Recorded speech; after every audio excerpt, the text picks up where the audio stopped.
في الفيديو ده هتتعلم طريقة جمع أو طرح أي عدد أنت بتبقى عايزه. احنا متعلمين طبعا من زمان في ابتدائي، مثلا لو قلت لك 2 زائد 3 هتساوي 5، أو سواء بطريقة العد على الأصابع أو بالطريقة الذهنية، فاحنا الموضوع ده معانا سهل. لكن مع الطلبة ومع كتر العمليات الحسابية السالبة بيجي الموضوع سواء الجمع أو الطرح فيه أخطاء. فالطريقة دي اللي انت هتتعلمها النهاردة هتكون ثابتة معاك انك تعرف تجمع او تطرح اي عدد هيجيلك في المسألة. طيب القاعدة بتقول انك انت لما بتكون معاك نفس الاشارات، يعني ده طبيعي اشارته بالموجب، لما يكون عملية الجمع او الطرح نفس الاشارات باخد نفس الاشارة وبجمع. يعني تاني مثلا لو قلت لك 2 زائد 9 هتساوي كام؟ ده اشارته ايه؟ ده اشارته بالموجب، وده طبعا اشارته بالموجب. الاتنين موجبين، باخد اشاره الموجب اللي هي مش بتتكتب وبجمع الاتنين مع بعض. 9 زائد 2 هيديني 11. طيب نفس القاعده لو الاتنين نفسهم اشاراتهم بالسالب، يعني لو قلت لك سالب 2 سالب 9، سالب 2 سالب 9 الاتنين سوالب، باخد نفس الاشاره وبعمل ايه؟ بجمع. طالما الاشارات زي بعض، خد الاثنين زي بعض واجمع، يبقى برضه نفس الكلام. 9 زائد 11، 9 زائد 2 بتساوي 11. طيب لو الاشارات اختلفت، لو قلت لك هنا مثلا سالب 2 زائد 9، ساعتها ببدأ أسأل نفسي سؤال بسيط: مين الكبير؟ الاثنين ولا التسعة؟ طبعا التسعة.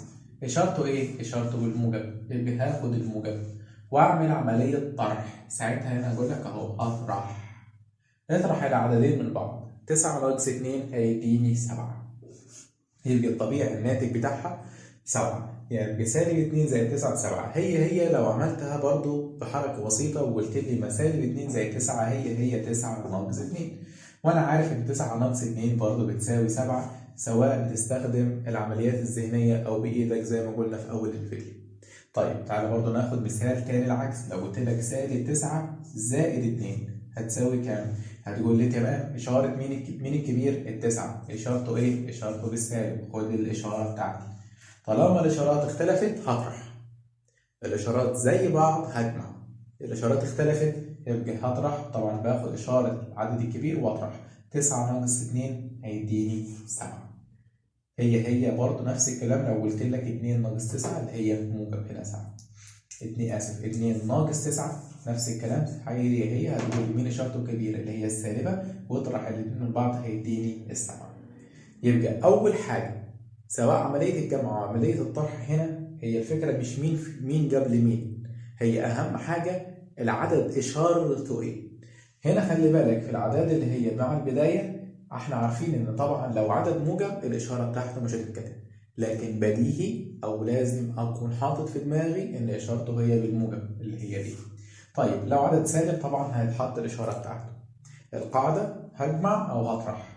هجمع لما يكون الاشارات زي بعض، هطرح لما يكون في اختلاف في الاشارات. طب لما يكون الاشارات زي بعض هاخد اشاره اي حد فيهم وهجمع العددين مع بعض. طب لو الاشارات اختلفت هاخد اشاره الكبير، زي هنا اخدت الموجب، هنا اخدت السالب. ليه؟ لان اشاره الكبير هنا موجب 9، هنا اشاره الكبير هي السالب 9.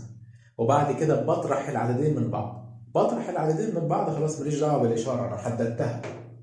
يعني هنا لو مثلا قلت لك سالب 11 زائد مثلا زائد كام؟ زائد 10 هتساوي كام؟ فانا هنا اشاره الكبير هو ال 11، خلاص نزلتها وهبدا عمليه الطرح، ماليش دعوه بالاشارات، خلاص انا حددت اشاره العدد اللي هيطلع.